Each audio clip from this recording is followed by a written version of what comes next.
Estamos começando mais um episódio do The House Talks. The House.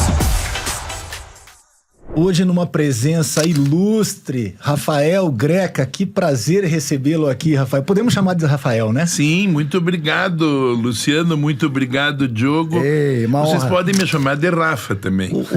O Rafael é uma pessoa tão querida que fica até difícil a gente colocar o senhor, o doutor. Vamos falar com o Rafael, fica muito mais gostosa. Não, essa senhoria só atrasa a vida da gente. Verdade. Na verdade, o mais importante é que Rafael é o melhor de todos os títulos, porque é o meu anjo da guarda, que quer dizer Deus quando cura. No hebraico, Rafael é quando Deus cura. Olha só. Rafael, pra gente começar, eu queria te perguntar assim, quando é que... Você já fez tanta coisa, mas quando é que despertou assim, em que momento da tua vida jovem te despertou essa coisa de ser um servidor público? Desde pequeno, sabe? Eu sempre gostava de discursar. Os meus tios me estimulavam muito, sobremaneira o meu tio Angelim, que me levava na casa das namoradas e já me punha em cima do banquinho e já me mandava discursar. Eles sabiam que eu falava bem, eu de menino sempre fui muito loquaz e exibido. É uma coisa que eu acho que a gente nasce assim. A Margarida também era exibida, desde menina. Uma vez no baile do Clube Curitibano, ela concorreu vestida de espanhola e o Bernardo Pericaz, o primo dela, vestido de toureiro. E na hora que o Bernardo ficou com uma cara meio assim amuada, brabo, estava muito brabo estar enfiado naquela roupa de toureiro toda brilhante, e é um piazito ainda, né?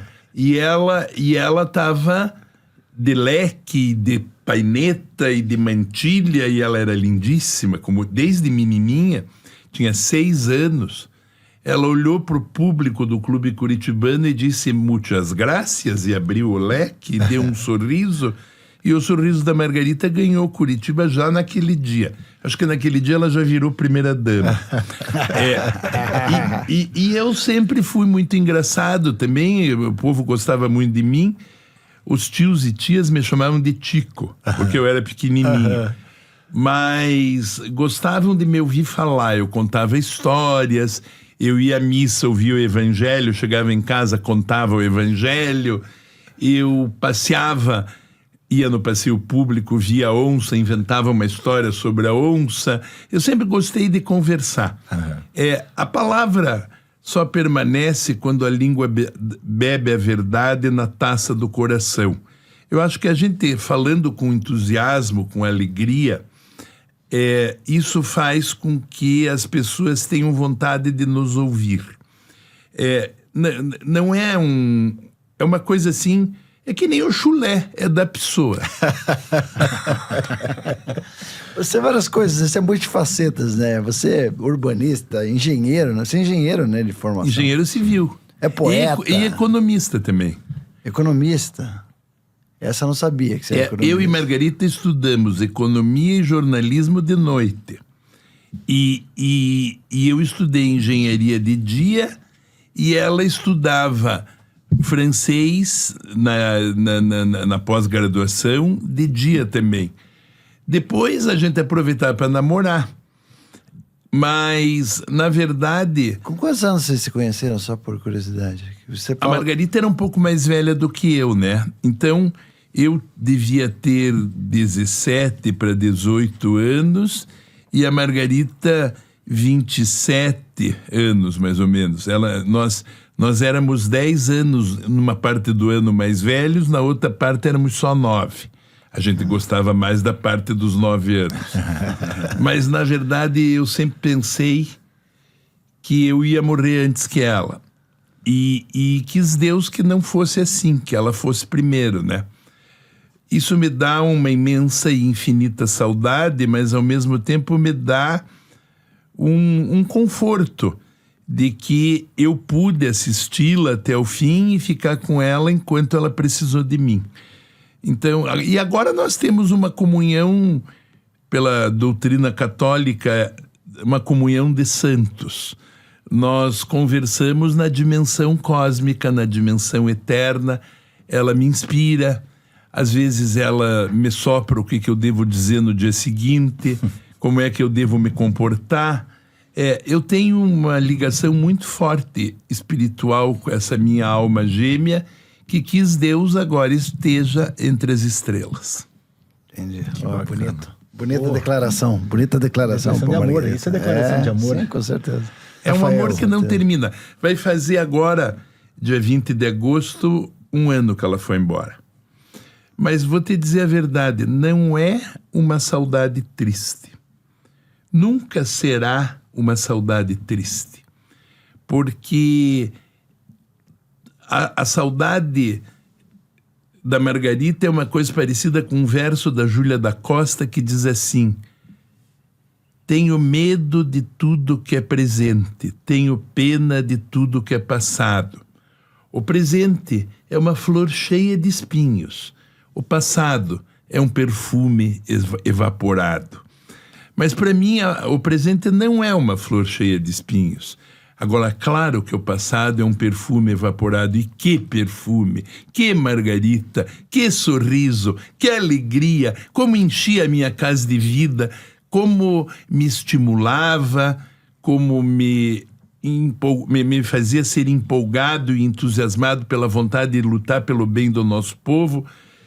No começo ela me disse: você tem que ser político. Daí, meu pai e meus tios me fizeram entrar no PDS, que era o Partido dos Milicos. E eu queria entrar no MDB e a Margarita também, porque era o partido que estava calando as 7 quedas, que estava defendendo que não acabassem com as 7 quedas, que não fizessem a usina de Itaipu. Eu lembro disso, das 7 quedas. Mas mesmo assim eu ganhei a eleição pelo PDS, pela nossa grande amizade com o Jaime Lerner e também com o candidato do governo na época, que era o engenheiro Saul Raiz, que era muito bom também, foi prefeito e era muito amigo nosso. Sim. Amigo do meu pai, amigo meu. E daí mesmo sem brigar com o Richa ou com o Álvaro, nós fomos trabalhar na Câmara Municipal de Curitiba. Me dava bem com o Maurício Fruit também, que era o prefeito na época, nomeado pelo Richa, que tinha ganho a eleição. E daí nós montamos uma bancada chamada Pró-Cidade, para defender Curitiba, da turma do MDB que tinha chegado sem muita informação e que precisava entender que tudo que o IPUC tinha feito não pertencia nem à direita nem à esquerda, pertencia ao povo de Curitiba, que era o Calçadão da Rua 15, o Teatro Paiol, os nossos parques tão lindos que estavam começando, o Barigui, o prefeito que era o Jaime Lerner, que ia no passeio público tomar aperitivo no Pasquale, as parcerias impossíveis que nós fazíamos no Teatro Paiol, onde eu conheci a Fernanda Montenegro, conheci o Darcy Ribeiro, conheci o Juruna, conheci...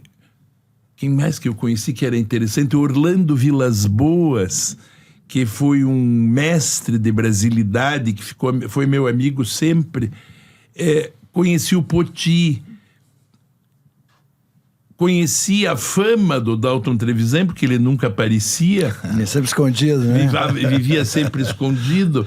E conheci grandes figuras como Vinícius de Moraes, o Toquinho, a Elisete Cardoso e todas as pessoas da música brasileira, o Gonzaguinha, que fizeram cada vez mais rica a nossa trajetória de vida.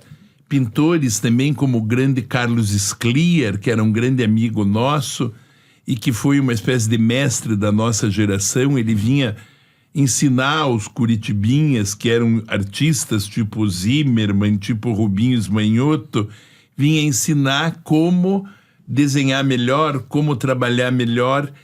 O poeta Tiago de Mello, grande poeta da Amazônia, foi meu amigo. O Chico e o Paulo Caruso, o Milor Fernandes, o maravilhoso Luiz Fernando Veríssimo, o extraordinário Zuenir Ventura. Sim. Esses cariocas todos eram todos amigos do Jaime, né? João Baldo também, não? João Baldo Ribeiro também, eram todos amigos do Jaime. Sim. E o Jaime não tinha uma casa muito pequena, telhada de grama, muito bonita, mas ele e a Fanny gostavam de receber, mas a casa era pequena, não dava para atender. Então iam todos para a chácara São Rafael. O Leminski e o Gil e o Maltner, que foram lá, diziam assim: aquela chácara é uma beleza. No fim da tarde, uma Kombi cheia de tias chega com a comida. E daí a gente pode beber a noite inteira e conversar a noite inteira. E, na verdade, minhas tias gostavam de receber e nós gostávamos de atender, e acendíamos a lareira, e sob a bênção da luz dos pinhais, ali foi uma espécie de um areópago, de um templo das musas moderno, onde eu aprendi muito da humanidade, eu melhorei a minha cultura, a Margarita também, mas, ao mesmo tempo, nós fomos vendo a trajetória, que o bom é a democracia, que o excelente são os direitos humanos, que o forte é o respeito a todas as pessoas, e que a causa de Curitiba era uma luz que não podia se apagar, precisava brilhar para o Brasil e para o mundo. Nós até sonhamos que o Jaime Lerner fosse o nosso candidato a presidente da República, mas isso não deu. Porque ele era artista, né? Eu acho que o Jaime era um pouco artista. E as referências que eu tenho de você, eu que viajo bastante o Brasil, e quando a gente fala de Curitiba, porque eu sou de Curitiba, e é uma coisa que eu imprimo muito no meu show, né? Sempre quando eu começo o show, eu falo, quem conhece Curitiba? Eu sou de Curitiba. E aí brinco com coisas de Curitiba, comportamento, tudo. Mas sempre eu imprimo muito isso no meu show. E quando eu converso com pessoas, você é uma figura muito citada, e todo mundo fala muito, porque ele é muito culto, porque o Rafael, que você é meio poeta, o pessoal fala muito da tua cultura. Por exemplo, agora você citou uma frase da Júlia da Costa. Eu estudei na escola Professor Cleto, quando eu era pequeno, e era na rua Júlia da Costa. E eu não sabia que era Júlia da Costa. É a primeira poetisa do Paraná. Uma poetisa. Uma senhora de Paranaguá, que o pai obrigou a casar com um português rico de São Francisco do Sul. Mas ela era apaixonada do outro poeta de Paranaguá, que era o Fernando Amaro. E por isso que ela dizia: tenho medo de tudo que é presente, tenho pena de tudo que é passado. O presente é uma flor cheia de espinhos, o passado é um perfume evaporado. A Júlia da Costa foi para São Francisco, viveu infeliz com o marido, até que, quando teve a viuvez, voltou para Paranaguá. E daí teve um pouco de tempo ainda perto do Fernando Amaro, mas já não casaram mais. E um e outro agora são eternos e fazem parte do estro poético de Paranaguá. Porque Paranaguá é uma cidade poética. Não sei se você sabe, em Paranaguá o Villa-Lobos viveu. Não sabia. O Villa-Lobos vinha no clube literário com o Fernando Amaro e a Júlia da Costa. Sacanagem, o Villa-Lobos morou em Paranaguá, a gente só fala do Padre do Balão. Isso é uma maldade com o Paranaguá. O pobrezinho do Padre do Balão, ele acreditava que ia voar. Sim. Ele veio me visitar na casa... uma pessoa que acreditava era ele. Ele veio me visitar na Casa Civil para pedir apoio pro projeto. Eu disse: eu não, cara pálida, não vou matar um padre. Você sabia que ia dar merda. Sim, mas ele não, ele aceitou, né? E eu acho que a polícia tinha que tê-lo prendido. Não é possível. Porque um delírio nesse nível não dá, né? Sim. Exato. Rafael, a gente estava falando de Curitiba, de prefeitura. Curitiba é uma cidade maravilhosa que, no fundo, todo brasileiro tem um pouquinho de inveja do curitibano e queria morar aqui. Essa é a verdade. Sim, e a gente... daí falam que Curitiba é fria. Exato. Até o Fernando Sabino, que foi o culpado. Ele veio aqui, morreu de frio, ficou com reumatismo, era carioca, ficou brabo e daí escreveu um texto chamando Curitiba de Fria. Sim. Mas deviam ter dado uma pomada canela de velha para ele. Ele ficava quentinho, ficava sem dor e não falava mal de Curitiba. Agora, na verdade, a coisa mais importante é que não é que Curitiba seja fria. Curitiba é um Brasil diferente, é um lugar onde existe a presença indígena, existe a presença dos negros. No século XVIII, a maioria da população de Curitiba era de negros escravos, tanto que nós temos uma igreja de Nossa Senhora do Rosário, dos Pretos, de São Benedito. Os índios quase nós não os temos mais, porque os caingangue se internaram, né? E os Guarani foram se escondendo, ficaram lá no sertão de Mangueirinha e depois avançaram em direção ao Paraguai. Muitos dos Guarani, dos caingangue, entraram em direção ao Paraguai. Mas o que Curitiba teve foi uma maciça imigração. No momento em que o Paraná foi criado, 1853, não havia mais mão de obra em Curitiba. Tinha havido a lei do ventre livre. E tinha havido também o começo do combate dos navios ingleses que prendiam os navios de escravos, inclusive brigaram com o Visconde de Nácar, entraram em Paranaguá para prender o navio de escravos do Visconde de Nácar. E nesse momento que isso aconteceu, Curitiba ficou sem mão de obra. Então, o Zacarias, quando chega em Curitiba, ele faz votar a 3ª ou 4ª lei do Paraná. A primeira decreta Curitiba como capital, a 2ª diz que a Assembleia será a sede do governo, a 3ª diz que cria a polícia em Curitiba, e a 4ª diz que é preciso permitir a chegada em massa de homens livres. Mulheres e homens livres que venham trabalhar para que a cidade e o estado tenham mão de obra de homens livres. Então, a nossa 4ª lei do Paraná é a lei da imigração livre, da imigração incentivada. Por isso, passamos a ser uma cidade cercada de um polaco de cada colônia. Polaco de cada colônia. E mais que isso, passamos a ser uma cidade com Santa Cândida para os polacos, Pilarzinho para os polacos e para os alemães, que brigaram entre si.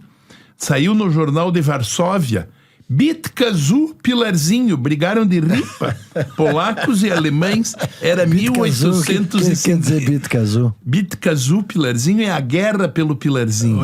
Guerra pelo Pilarzinho. Isso saiu no jornal de Varsóvia.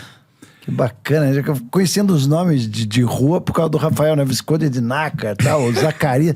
O Emiliano Perneta era Perneta mesmo? Não, o Emiliano Perneta. Sacanagem esse nome. O Emiliano Perneta era Perneta por sobrenome, mas era um grande poeta. O grande poeta parnasiano, que fazia versinhos todos certinhos. Versos com redondilha, com dodecassílabos. Ele era um poeta dentro dos cânones. E os modernos não gostavam dele. Tanto que o Dalton escrevia poemas livres, e os poetas simbolistas também escreviam poemas livres. E quando o Dalton e o Potin, em 1948, fizeram a revista Joaquim, a revista de literatura, que funcionava na rua Emiliano Perneta, na Casa Trevisan, que ainda hoje está de pé, ali no fundo da rua 24 Horas, na frente da Igreja dos Polacos, da Igreja de Santo Stanislau. Ali tem uma casa antiga que é onde o Dalton nasceu, e que era a casa dos Trevisan. Pois bem, ali funcionou a redação da revista O Joaquim. E o Carlos Drummond de Andrade, o Quirino Campo Fiorito, o Darcy Ribeiro, todos escreviam no Joaquim. Entendi. E o Drummond escreveu assim: muito interessante essa revista Joaquim. Funciona na rua Emiliano Perneta e mete o pau no patrono da rua. Emiliano Perneta. É uma revista modernista que mete o pau no poeta, que é patrono da rua onde ela funciona. Entendi. O Joaquim era, então, um jornal meio de crônicas, assim. O Joaquim era um livro feito à mão. Não era um jornal? Uma revista feita mensal. à mão, mensal, impressa tipograficamente, com xilogravuras e gravuras do Poti. Olha que legal. Era um luxo. E também do Di Cavalcanti. Caramba. Porque o editor de arte do Joaquim, da revista Joaquim, era o grande mestre da arte brasileira, o crítico de arte Quirino Campo Fiorito, do Rio de Janeiro. E ele tinha esses acessos. Sim, e o Poti também tinha, né? Porque o Poti fazia as capas dos livros do Graciliano Ramos.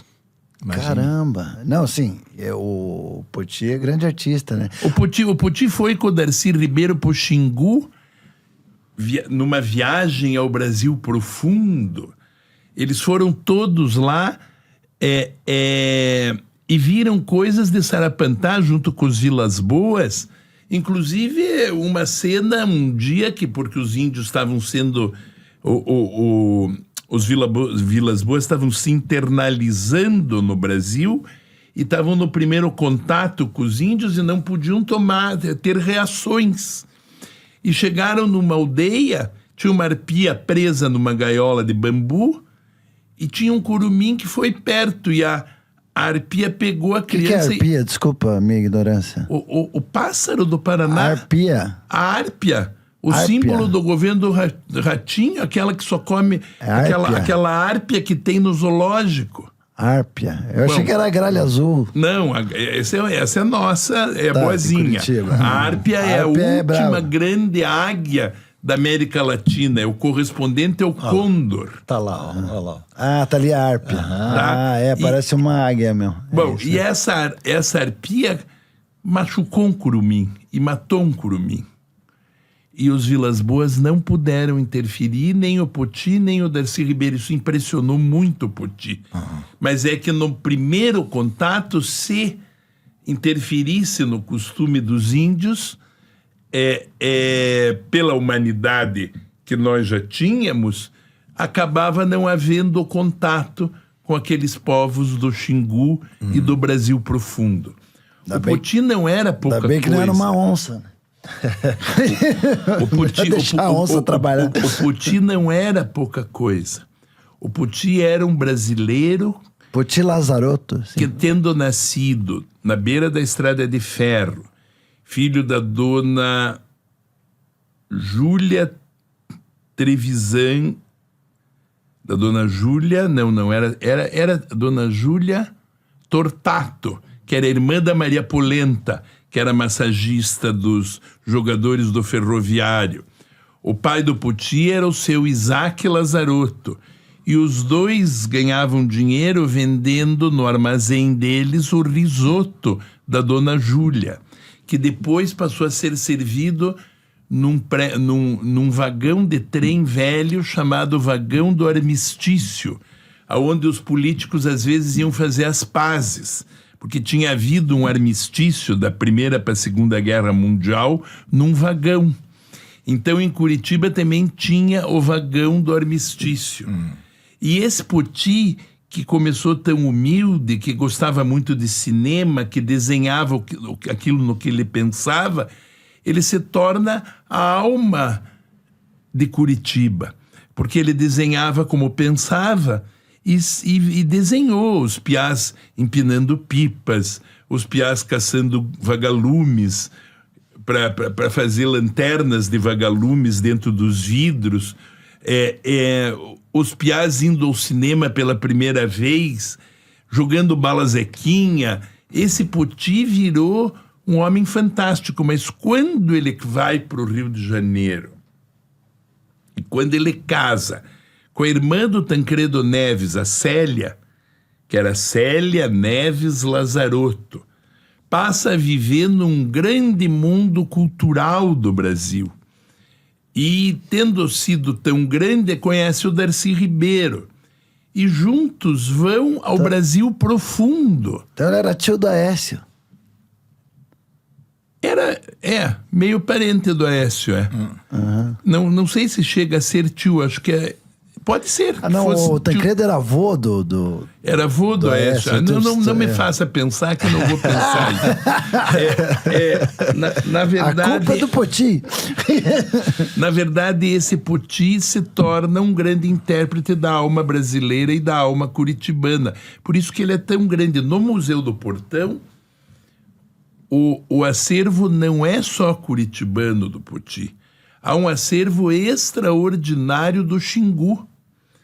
E na Igreja da Ordem há um acervo extraordinário de santos antigos abandonados do Brasil profundo, que na época os padres não davam bola e que ele também recolheu. Ele recolheu coisas do Xingu e recolheu santos barrocos brasileiros. Ele entendia a profundidade da alma brasileira. E tendo convivido com ele, eu me tornei também um apaixonado pelo Brasil, como também Margarida se tornou, porque o que é a cultura? Curiosidade. A curiosidade. E a cultura é quando você esquece tudo aquilo que aprendeu. A cultura é o que ficou dentro da gente.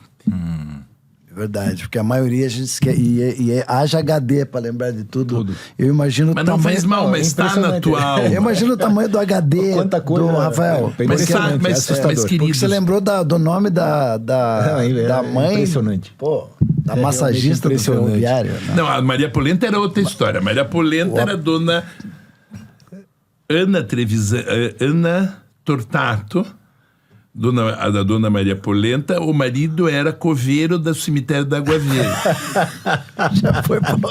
Conhece a história da família. E era um bibum. Grande bibum. E a sobrinha dele outro dia me contou até no risoto que nós fomos em benefício do Hospital de Câncer anteontem. Diz que a véia ficava esperando o marido, mas o marido chegava porque o cavalo trazia do cemitério até onde elas moravam, que é ali mais perto da República Argentina.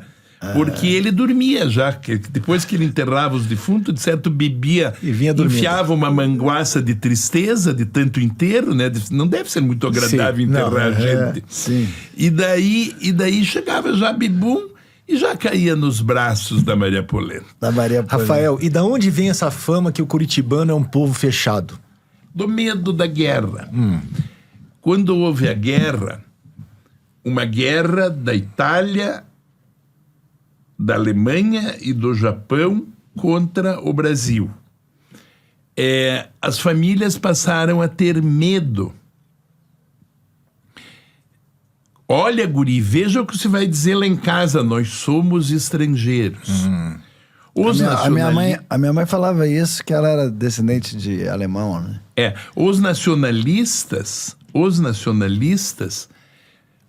jogaram o piano da Garibaldi pela janela, pela sacada. Tentaram queimar o Clube Concorde, jogaram o piano pela sacada também. Ela falou alemão até um certo tempo, chegou uma época que não se podia mais, que não era de bom tom falar mais alemão. Sim, a cidade tinha. E ela foi esquecendo. A cidade tinha Deutschschule, escola alemã, Kindergarten, o primeiro jardim de infância do Brasil, primeiro foi da dona Emília Eriksen, que morava em Castro, depois mudou-se para Curitiba, na Rua Inácio Lustosa, na igrejinha Christuskirche, a igreja alemã da Rua Inácio Lustosa. A cidade tinha, na Garibaldi, uma escola para meninas de italiano, onde as minhas tias estudaram. E os japoneses lá do bairro de Uberaba, que plantavam moranguinhos e que tinham vindo para Curitiba, também foram hostilizados. E aí era tipo... O que aconteceu? Todo mundo passou a ter um pouco de medo e ficou mais retraído. E também a presença de tantos estrangeiros juntos... Era uma apagada na luz. Ops, voltou. A presença de tantos estrangeiros juntos criou assim uma dificuldade de convívio. Depois vieram os ucranianos também. E veja, não é que não quisessem falar, é que não sabiam falar, porque a língua era diferente. Entendi. Como é que um ucraniano, chegado em Curitiba, instalado perto da igreja de São Miguel Arcanjo, aqui na Cândido Artman, ou da igreja de Nossa Senhora Auxiliadora, ali na Martim Afonso, ou na igreja de São Demétrio, lá na Vila Guaíra, ou de São João Batista, também na Vila Guaíra. Essa gente chegava da Ucrânia e até aprender o português parecia antipático, mas não quer dizer que fossem. E vem daí a fama, então. Vem daí a fama do curitibano. Porque é um povo bom. Curitibano é um povo bom, não é um povo bom? Gente tão boa. Eu adoro Curitiba. Bom, eles gostam tanto de mim que eu não posso falar mal de ninguém. Só tenho que andar na rua dando beijos, agradando, tratando todo mundo bem. Essa é uma outra coisa. Curitiba... Porque o título é Cidade de Sorriso, né? Então, tecnicamente, a gente tinha que ser mais sorridente. Quem chamou de Cidade de Sorriso foi o poeta Hermes Fontes. Ah, é? Que visitou Curitiba nos anos 40 e fez um poema chamando Curitiba de Cidade Sorriso. Os dentistas adoram. Eu falava Cidade Sorriso, uma beleza, porque já é uma propaganda dentária. Sim, eu falava que era porque é tão frio que o pessoal tá sempre assim, né? Essa é boa. Rangendo. Isso é muito bom. Não, eu ia fazer uma pergunta, mas agora, no decorrer da conversa, eu até já sei a resposta. Eu ia lhe perguntar, porque Curitiba teve bons prefeitos, né? Teve Jaime Lerner, que é uma pessoa que marcou muito, né? Sim, eu falo muito de referência, né? Porque às vezes você tá andando na Europa não é que eu tava em Dijon, na França, que eu fui fazer uma turnê lá há pouco tempo. E eu tava andando e eu falei, caramba, isso aqui é a Rua 15. Peraí, essa rua aqui me remetia a coisas de Curitiba. Parece que eu tô em Curitiba. E com certeza essas referências O Jaime foi um bom aluno. O Jaime Lerner, o Lubomir Ficinski, o Rafael Bernardo Dely, o Poti, foram todos mandados para a Casa do Brasil, em Paris, por uma grande dama francesa que morava em Curitiba, fundadora da nossa Aliança Francesa de 80 para 90 anos de tradição, que foi Madame Hélène Ginvert Garfunkel, a senhora do pintor Paul Garfunkel, que veio para o Brasil para ser sócio do Monteiro Lobato numa fábrica de óleo de banana ou de pó de café e de banana, e que, claro, como era pintor, faliu. E o Monteiro Lobato era escritor, a fábrica faliu. E o Messier Garfunkel ficou pintando em Curitiba e foi lendário nisso também. Depois, a Fanchette, sua filha, foi uma das grandes urbanistas de Curitiba, uma mestra de vida também minha e também do Jaime, que era como a doutora Dulce Eurico, que faleceu esse ano com 96 anos. Eram pessoas que gostavam muito do urbanismo. Bom, o Jaime, o Poti, o Rafael Dely, o Lubomir e outros, tendo estudado em Paris, estudaram muito o urbanismo. E tendo estudado o urbanismo, olharam muito a Europa. E tendo vindo para cá, tendo sido fundado o IPUC, passaram a se reunir todos juntos e formaram o rosto de Curitiba, o primeiro calçadão do país. Sensacional. A primeira cidade com parques mata-borrão para segurar as cheias. Quando o Parque Barigui inunda, todo mundo reclama que inunda. Bobagem. É porque funciona, né? Eu lembro da tua frase célebre que era o rio não caga. Essa foi outra. Essa foi uma... Isso tinha a ver com o cheiro, né? Do que estavam reclamando. Meu pai... Eurico. Eurico, teu tio e amigo, ficou horrorizado. No dia que eu disse rio não caga e saiu no Jornal do Brasil. Por que você falou isso mesmo? Porque eu fui lá no Córrego Tarumã, no Jardim Social. Sim. E as famílias todas muito elegantes, muito ociosas. de que eu disse que eu ia fazer um parque de Portugal nas margens do rio Tarumã para receber o Dr. Mário Soares, Que era português, né? que vinha nos visitar. E elas gritaram todas em coro: como que vai fazer isso? Pois este rio fede. Eu disse: claro que fede. Por que que fede? Vamos perguntar por que que fede? Fede porque vocês jogam o esgoto da casa de vocês no rio. E como o rio não caga, vamos desligar os esgotos. Vamos desligar os esgotos. Vamos jogar fenolftaleína nas privadas de todo mundo que está reclamando. E quem a gente vê que entrou vermelhinho no rio, nós vamos bater na porta muito educadamente e em silêncio nós vamos desligar o esgoto de vocês e nunca ninguém vai saber que foram vocês que jogaram o esgoto. E aí foi. Era um ato de pedagogia urbana. Sim. Um prefeito, às vezes, tem que ser, às vezes, politicamente incorreto para exercer a grande função que remonta à primeira lição de Sócrates. As cidades não precisam ser governadas. As cidades precisam ser educadas. É verdade, porque a gente ainda no Brasil vê muita sujeira nas ruas, a gente ainda vê. Curitiba é diferente. Não, nós estamos chegando a 100% de água tratada, já temos. Estamos chegando a 98% de saneamento. Rafael, deixa eu fugir um pouco falar agora um pouco das lembranças que eu tenho de você, tá? Porque, como ele falou lá, eu lembro de você quando você era... O primeiro programinha de vereador, eu acho que você levou uma vez, você foi lá na minha casa. Você não vai lembrar disso. Mas não, fui pedir voto pro João Cid. Então... Meu pai disse assim, você foi na minha casa. Peguem a lista... Eu lembro do programinha teu. Peguem a lista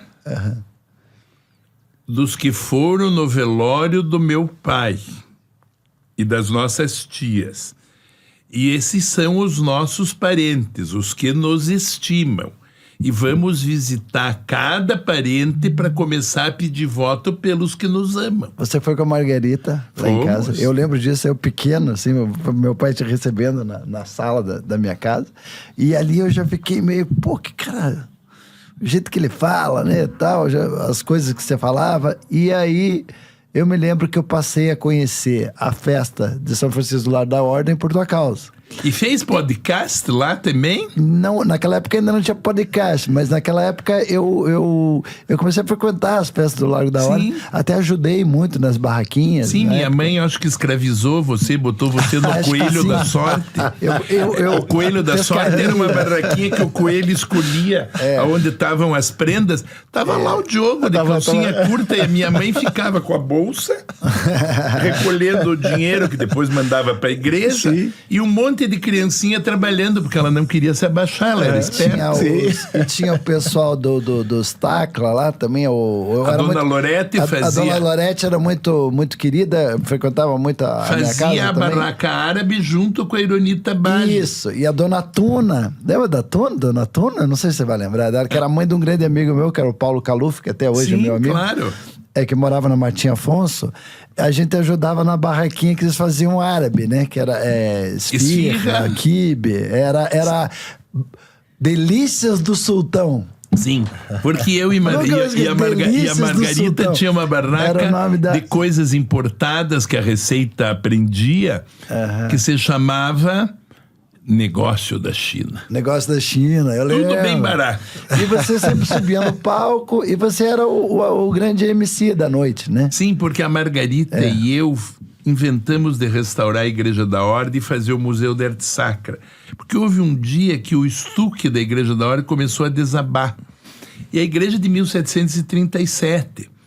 E daí ia acabar matando alguma das nossas senhoras lá que iam rezar lá. Por exemplo, Dona Valquíria Silveira da Mota, mãe do Ronaldo Sandenberg, do ministro Ronaldo da Mota Sandenberg, foi ministro do Fernando Henrique, que era um grande diplomata. Dona Valquíria todos os dias rezava na Igreja da Ordem. Quando eu estava na Casa Romário Martins, ela estava rezando dentro da Igreja da Ordem e eu escutava. ela rezava tão alto para que Deus ouvisse, também ela era meio surda, ela dizia assim, amado Jesus! E aquele amado Jesus atravessava a rua. Agora, nós íamos deixar uma senhora dessa morrer? Nunca. Fomos trabalhar para arrumar a Igreja da Ordem. Rafael, eu acho que fica difícil, foram tantos projetos bonitos, tanta coisa que você fez nessa cidade, mas teve algum projeto que você teve um amor, assim, especial? Você fala, esse aqui... O Farol do Saber. Eu ia falar do Farol do Saber. Porque o Farol do Saber foi assim, nós estávamos no Vaticano, eu tinha virado prefeito, e antes de entrar, antes de tomar posse, eu e Margarita fomos a Roma passear.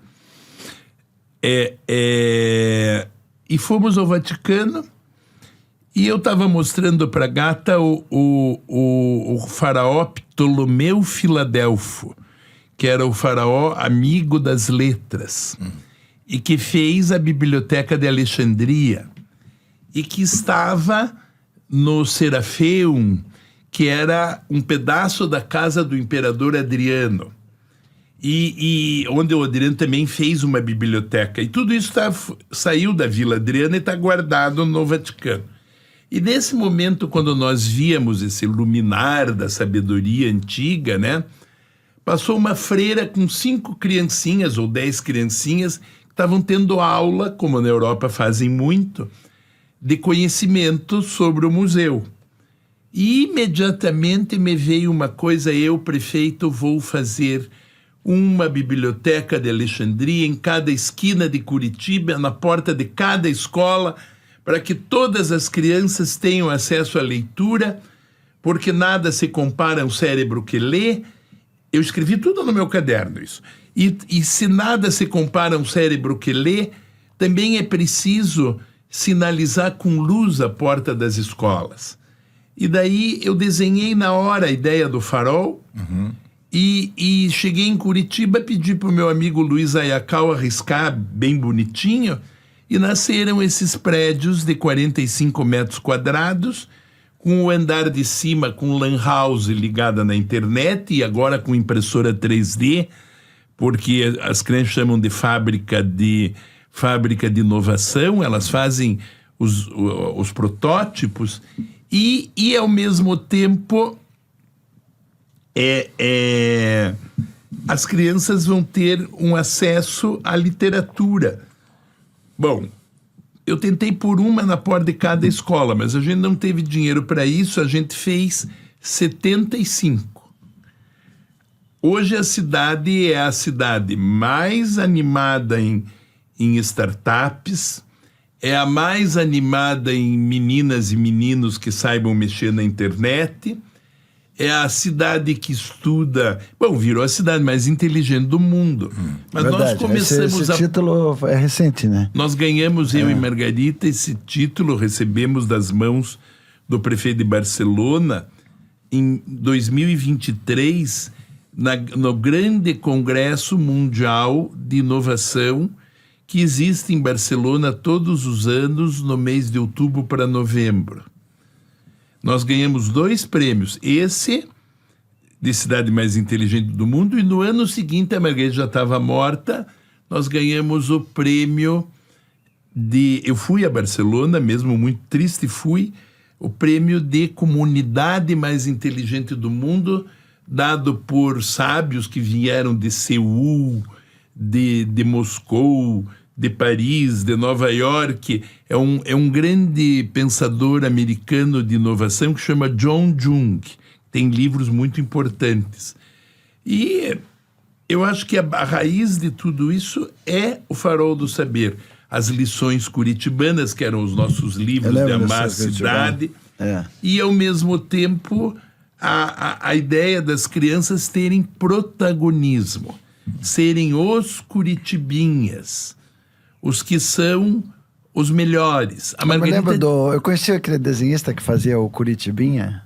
O Marcos Vaz. O Marcos Vaz, muito meu legal. Amigo. Gente boa, Marcos Vaz. Eu lembro dele. A Margarita dizia uma coisa tão linda que era assim, ó.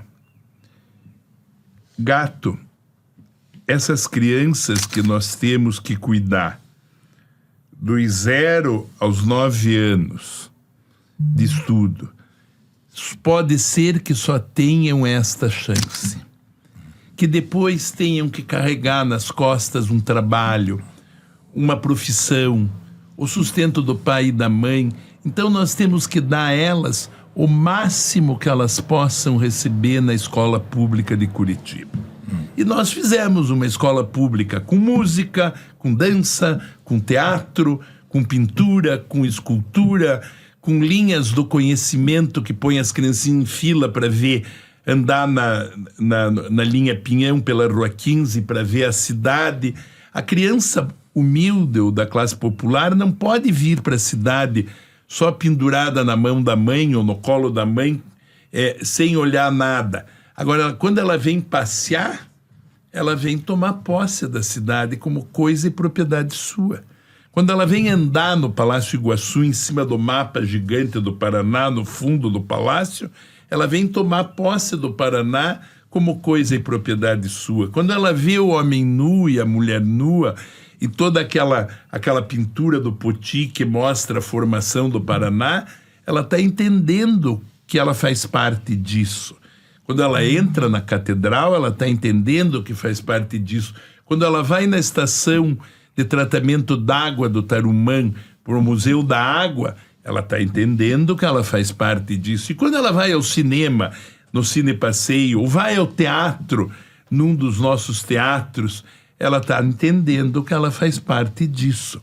Então, apropriar a identidade cultural e erguer o povo. E o único jeito de erguer o povo é pela educação. Não tenho dúvida. Verdade. Rafael, falar em fazer parte disso, você que é um cara que conhece toda a nossa árvore, eu fui fazer um show em Guarapuava, né, esses dias, e aí eu sempre, quando eu vou nos lugares, a primeira coisa que eu faço é uma pesquisa para saber tudo que está se falando e tal, para eu falar sobre as culturas e formas e palavras e gírias e o que se fala, o que se come, tudo da cidade. Eu estava em Guarapuava, eu falei, o que um dos memes, vamos dizer, da cidade era a estátua do meu avô, do Diogo Pinto, que eu tenho esse nome por causa dele, né? Diogo Pinto de Azevedo, Portugal. Exato. O conquistador pacífico dos campos de Guarapuava. Em 1780, um homem chamado Afonso Botelho de Sampaio e Souza, que está enterrado na Capela dos Reis de Portugal, na sede de Lisboa, homem de grande nobreza, veio ao Paraná para dar combate aos espanhóis. Fundou Guaratuba para mandar para fora os espanhóis, porque os espanhóis estavam já se insinuando, tinham tomado o Desterro, Florianópolis. E fez a fortaleza de Nossa Senhora dos Prazeres da Ilha do Mel.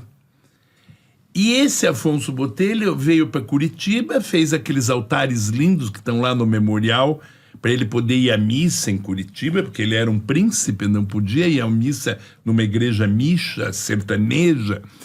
E daí ele sobe numa bandeira, numa entrada, para o sertão do Rio Ivaí. Mas quando ele chega, depois do Morro do Chapéu, no Rio das Mortes, matam todos os homens dele. E ele tem que sair fugido e volta para Portugal com o rabo entre as pernas. E manda pintar a história da conquista de Guarapuava, que não aconteceu. E que é uma das peças mais importantes da pintura barroca brasileira. Mas daí vem o nosso parente, o teu antepassado. Meu tataravô, acho que é uma coisa assim. O Diogo Pinto de Azevedo, Portugal, que com doçura e bravura faz a conquista pacífica dos campos de Guarapuava. E toma posse da cidade que passa a se chamar Nossa Senhora do Rosário de Belém, que era a cidade também do Padre Camargo, que era terrível. O Padre Camargo foi fazer um casamento, gostou da noiva e fugiu com a noiva. Padre Camargo. Padre de balão era fichinha perto do Padre Camargo. Essas são histórias do Paraná. Um padre desse, você não precisa nem de missa. Mas me conta, daí o Diogo Pinto, hoje que eu falo do meme, é porque a estátua tem uma coisa engraçada, que realmente você bate o olho e você ri, porque o cavalo é desproporcionalmente maior do que o cavaleiro, que é o Diogo Pinto. Que tá no cavalo. Aí a gente brinca, no show ainda falei assim, não, o cavalo não é grande, o pinto que é pequeno. Não faça isso com o teu tataravô. Você nem viu ele sem calça. Mas eu li o livro, tá quase desintegrando aquele livro que é do general... General Torinho. Ele casou com a Índia Tibiriçá, teve um negócio assim, né? Mas foi eu acho que quem escreveu foi o Antônio Carlos Torinho. Eu acho que foi Torinho, O exatamente. general Torinho, meu professor de engenharia. Olha que interessante. E entusiasmado na ocupação do Paraná, também grande brasileiro. General Mário Torinho. Certo. O Luiz Carlos Nascimento Torinho. O velho Torinho, primeiro Torinho, que fez a Estrada da Graciosa, era avô desse. Ah, tá. Eu me dou com o cemitério inteiro, eu conheço todo mundo. Não, é incrível porque o curitibano tem uma ligação contigo incrível, assim, uma ligação muito carinhosa, muito próxima, mas dá pra entender por quê, porque eu acho que nenhum prefeito sabe tanto a respeito da comunidade de Curitiba e a respeito de Curitiba. Nossos amigos lá do Mercado das Pulgas. Sim. Eu vi o programa quando o Rafael ia no Mercado das Pulgas, daí mostrava um móvel. Aí ele contava a história daquele móvel. Não, eu fazia isso para virar candidato a deputado, porque ninguém se lembrava mais de mim, daí eu tinha sido ministro. Daí o seu José me convidava, daí eu ia me exibir no Mercado das Pulgas, porque daí era um horário eleitoral gratuito. Não deixava de ser, né? Mas eu achava legal que ele estava falando de outros assuntos. Sabe que eu ganhei 2 elefantes de louça do seu José, que estão lá na chácara, que são lindos, são 2 Garden Balls. São 2 elefantes brancos, verdes e cor-de-rosa de porcelana, uma coisa finíssima. E eu disse, mas que beleza! E ele disse, ninguém nunca quis. Então eles são seus. Olha que doido. E daí eu levei os elefantes. A Margarita, graças a Deus, adorou. Porque só tinha um remédio. Ou o elefante era muito chique, como eram as coisas da Margarita, ou era muito cafona. Daí ela ia me jogar pela janela. Mas graças a Deus ela aceitou os elefantes na minha sala e estão lá até hoje. E eles têm coisas muito interessantes lá, não? Adoro o seu José. Eles têm coisas, Mercado Ele é uma grande figura, é um homem tão bom. Quando eu deixei de ser prefeito, agora ele me deu uma urna... uma cratera assim antiga de metal de presente para agradecer que eu fui um bom prefeito. Rafael, não posso esquecer de uma coisa muito importante. Para coisas antiguidades, coisas muito bonitas e histórias como o Rafael tem, você vai no Mercado das Pulgas, que são nossos amigos, nossos parceiros. Mas, se você quer coisas modernas, tá? Tecnologia, eletrônicos, e se por acaso for no Paraguai, você vai na Cell Shop, não é verdade? Cell Shop, do nosso amigo Jorbel. Melhor loja de departamentos do Paraguai. Não precisa ficar zanzando mais. Foi passear em Foz e resolver dar uma voltinha no Paraguai. Grande Jorbel tem tudo, desde roupa, uísque, charuto. Você gosta de charuto, né? Muito, muito. Charuto, vinho, tudo que você pode imaginar, você acha na Cell Shop. Como é o nome da loja? Cell Shop. Cell Shop. Cell Shop. Importados do Paraguai. É o nosso patrocinador. Eu sempre falo que o saco do chefe é o corrimão do sucesso, né? Vamos a Paraguai, vamos comprar em El Cell Shop. Olha aí. Rafael, e você ficou como prefeito 3 gestões, né? Uma, depois 2. E agora passou para as mãos do Eduardo Pimentel. Curitiba está em boas mãos? Está em boas mãos, o Dudu é um amor. Margarita e eu o escolhemos pela bondade do olhar. Nós tínhamos muitos candidatos a vice. Você se dava com o Dr. Paulo? Desde criança. O meu pai trabalhava com o Paulo Pimentel, com o Eurides Mascarenhas Ribas, na Secretaria de Transportes, desde o tempo em que o Paulo Pimentel alargava as estradas e fazia o Paraná que aqui se trabalha. Eu era guri, mas eu ia voar no avião do governo, inclusive. Meu pai ia dar conferências de planejamento rodoviário, e eu ia junto. E o Paulo me levava e gostava de mim, e gostava de me ver, gostava de ver meu pai discursar, e depois descobriu que eu também discursava, daí me punha para trabalhar também. Então, e ficou meu amigo a vida inteira e é meu amigo até hoje. A Ivone e o Paulo, bons amigos, as meninas também, a Vera, a Isabel, todas amigas. Meninas muito bonitinhas e boazinhas, inauguraram comigo o trenzinho do passeio público.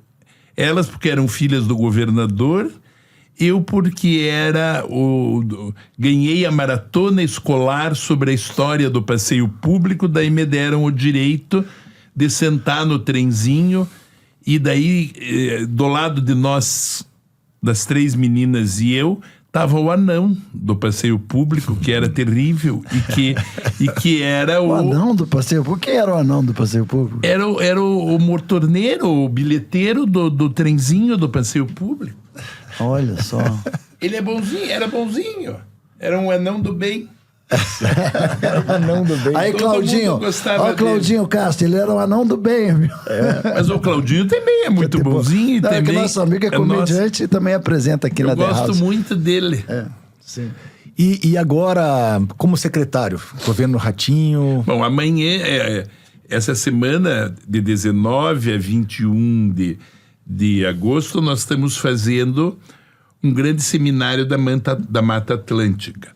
Ser secretário de sustentabilidade é a ocasião de sonhar coisas lindas, como, por exemplo, além da minha pirâmide solar que eu fiz para Curitiba, além do programa de eletromobilidade que eu fiz para Curitiba e que o Eduardo está fazendo tão bem, desses ônibus elétricos que, quando entra um ônibus elétrico na cidade e passa um ano trabalhando, ele equivale a você plantar 859 árvores.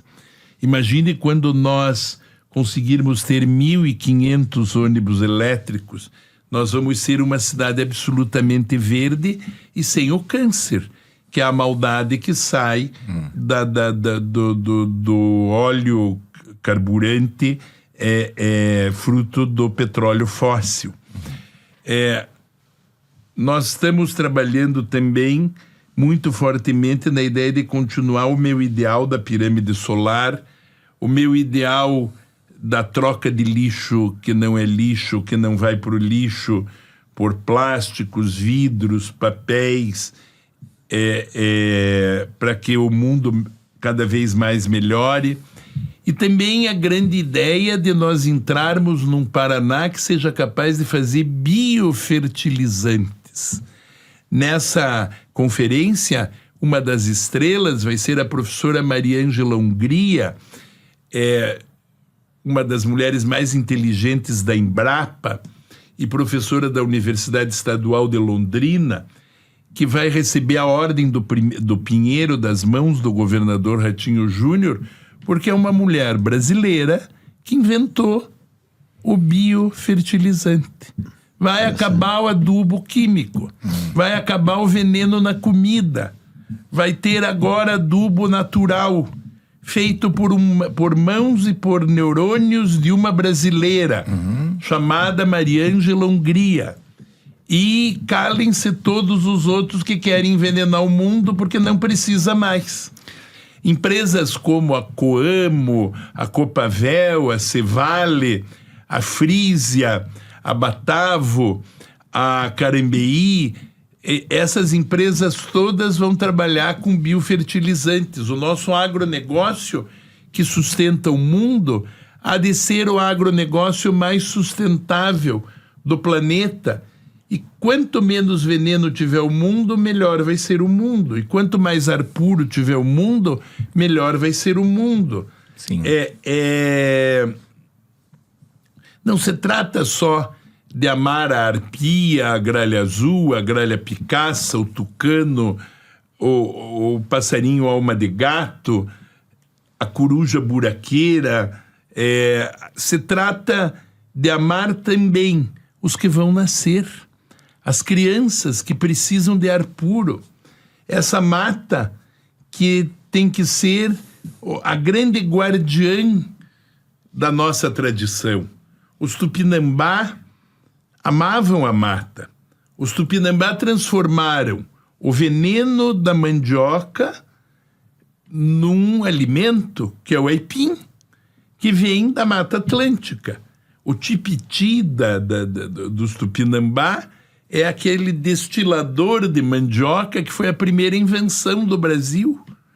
Então, nós temos que trabalhar muito fortemente na ideia da sustentabilidade. E veja, na hora que eu coloco 8.600 painéis fotovoltaicos em cima de um aterro de lixo e transformo o que antes era um passivo de Curitiba num ativo, o Eduardo agora só paga 50% a menos de luz da prefeitura depois dessa pirâmide. Sim. E que se ele fizer mais painéis fotovoltaicos, um dia não vai mais pagar luz da prefeitura. Da cachimba. E a coisa mais engraçada foi que o irmão dele era presidente da Copel e nós ficamos trabalhando nisso e batemos a carteira do Daniel. Daniel, muito boa gente, é um amigo. Mas o Daniel não paga, mas cada vez que a gente paga menos luz, a Copel perde dinheiro. Mas está fazendo mas embora um trabalho muito competente. A energia da Copel seja boa também, porque a energia da Copel é limpa. E o mundo não tem energia limpa. A Europa ainda queima carvão fóssil. Os fornos de carvão da Votorantim, da Suprema, da Slaviero, estão sendo substituídos por CDR, combustível derivado de resíduo, que são as aparas de lixo de Curitiba. Toda vez que a gente desligar uma fonte de carvão fóssil, a gente está tornando o mundo melhor. Olha, que bom. Maravilha. Gente, é muita coisa aqui com o Rafael. A gente aprendeu várias coisas. Você falou a palavra tipiti. Tipiti, eu lembro de uma lanchonete que tinha aqui em Curitiba, que chamava Tipiti. Sim, mas sabe o que é o tipiti? O que é um tipiti? Parece uma cobra, assim, gigante, trançada, e que é onde colocam a mandioca para destilar, para transformá-la num produto comestível. Olha só. Tinha uma lanchonete Tipiti que era do Melo, lembra? É o engenho de mandioca. Acho que era da família do Rafael Melo, né? Que hoje, por coincidência, olha que doido, hoje, por coincidência, o cara que era da família do Tipiti é o vice-presidente do Madeiro, hoje. Ou seja, tá no ramo de hambúrguer ainda até hoje, trabalhando Rafael, com o Júnior você Ducha. tá mais jovem. Acho que deu uma, tá magrão. Deu uma enxugada, deu uma emagrecida boa, tá mais jovem, com muita disposição, que vem de projeto pela frente aí. Eu tinha que emagrecer, primeiro porque precisava enfrentar a tristeza de ter perdido a Margarita. Segundo, porque se eu quero ser candidato a governador, preciso subir no helicóptero. Se eu for muito pesado, daí tem que ter um guindaste para me pôr no helicóptero. Então agora eu já estou conseguindo subir sozinho. E os inimigos diziam que eu estava muito velho, muito pesado, que não podia querer governar o Paraná. Mas eu estou dizendo para eles, me aguardem. Muito bem. E estou na briga. Estou lutando para tentar ser o candidato do PSD, que é o partido do meu amigo Gilberto Kassab e do meu amigo Ratinho Júnior. Acho que eu posso ainda contribuir e fazer o bem, mas quem vai dizer vai ser sempre o povo. Porque eu acredito muito numa frase do grande estrategista que foi o Mao Tse-tung, que dizia assim: o verdadeiro líder vai atrás do seu povo. E também do nosso estrategista Garrincha, que na Copa de 1958, né, acho que era, Copa do Mundo da Suécia, Da Suécia. o Galvão Bueno da época, o Nelson Rodrigues, no rádio, fazia crônica de futebol, dizia: vamos entrevistar agora Mané Garrincha, porque ele vai ganhar a eleição, vai ganhar o jogo para o Brasil. Ele e Pelé vão ganhar o jogo para o Brasil. Daí o Garrincha, muito humilde, foi para o microfone da Rádio Nacional e disse assim: primeiro precisamos combinar com os russos. Vem daí essa história. Eu já ouvi essa expressão muitas Por vezes. que Não sabia que tinha vamos vindo daí. combinar com os russos? Para ver se eles nos deixam ganhar, porque senão a gente tá ferrado, a gente vai perder. E eu preciso combinar com os russos brancos, que são os paranaenses. Certo. Os russos de todas as cores, que são os paranaenses. A gente combinando com os paranaenses, se vocês acharem que eu mereço, me chamem, eu vou. Que legal. Muito bacana. Dessa maneira tão bacana, a gente vai encerrar o episódio de hoje. Muito obrigado. O papo podia ir longe aqui, porque podia o muito Rafael longe, tem muito muita história. gostoso. Eu tinha muita curiosidade. Eu queria saber da boca maldita, eu queria saber tem tanta tanta coisa, mas coisa. é bom Mas me porque daí chame você outras volta, vezes que eu isso. venho. É Nossa, bom vai você ser um voltar. prazer. O que eu Isso. quero dizer só de coração é o seguinte: que o Paraná é um estado que tem um nome abençoado. O nome Paraná, Rio Paraná, quer dizer Rio Grande como o oceano. O Paraná tem as potencialidades de um oceano de oportunidades. É uma terra de todas as gentes, é uma terra de raízes de povos originários, é uma terra de muitos imigrantes corajosos.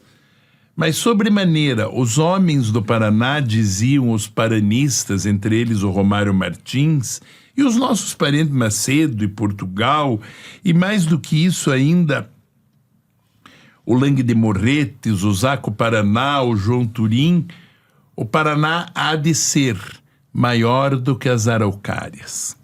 Nós temos que ter uma estatura moral elevada para fazer um bem infinito aos que vão nascer. Então, esse é um ideal bonito que eu quero dedicar esse tempo pós-Margarita para, com o mesmo amor que ela e eu tínhamos por Curitiba, nós dediquemos ao Paraná. Legal. Muitíssimo Muito bem. obrigado. Muito obrigado pela presença, uma honra. Meio covardia falar só com vocês não fizeram nenhuma coisa braba, nem brigaram comigo. Não, mas né? é que a gente, eu até falei isso, a gente gosta de ver você falar e acaba que foi linkando uma coisa na outra e poupou ele, porque esse aqui tinha feito um questionário, me mostrou. A Daiana quer ver as perguntas, eu falei dele, mandou o questionário de perguntas, não fizemos nenhuma pergunta. O Rafael falou, tá bom. Mas a gente é melhor ouvir do que falar. É porque a gente se diverte. Uma vez eu tava na RPC, na época que eu tinha um programa de humor na RPC que chamava Louco de Bom, não sei se você lembra, passava depois. Louco de Bom. E aí, que era um termo bem ponta grossa, né? Louco de Bom. Eu dei esse nome pro programa, era 1 minutinho e meio, 2 minutos que eu tinha de humor na RPC. E uma vez o Rafael tava lá e ia começar a entrevista. E antes de começar a entrevista, ele falou assim: vamos nos divertir? Vamos nos divertir? Eu falei, legal. Eu fiquei com aquilo na cabeça. E cada vez hoje que eu vou fazer alguma coisa, eu penso assim, eu falo, cara, vamos nos divertir? Sim. Porque é muito legal quando você se diverte. Você falou isso esses dias, inclusive. Você Exato. usou isso. É muito legal quando você se diverte. Profundo carinho e orgulho do Luciano e do Diogo, e dizendo para ambos, esse talk show aqui é louco de bom. Muito obrigado, Valeu, obrigado, Rafael Greca. Muito obrigado, Rafael. Muito bom. E venha conhecer um dia The House, venha em algum show aqui. Venho. Adorei tuas sugestões e é isso aí. Pessoal, valeu. Ficamos por aqui. Obrigado. The House.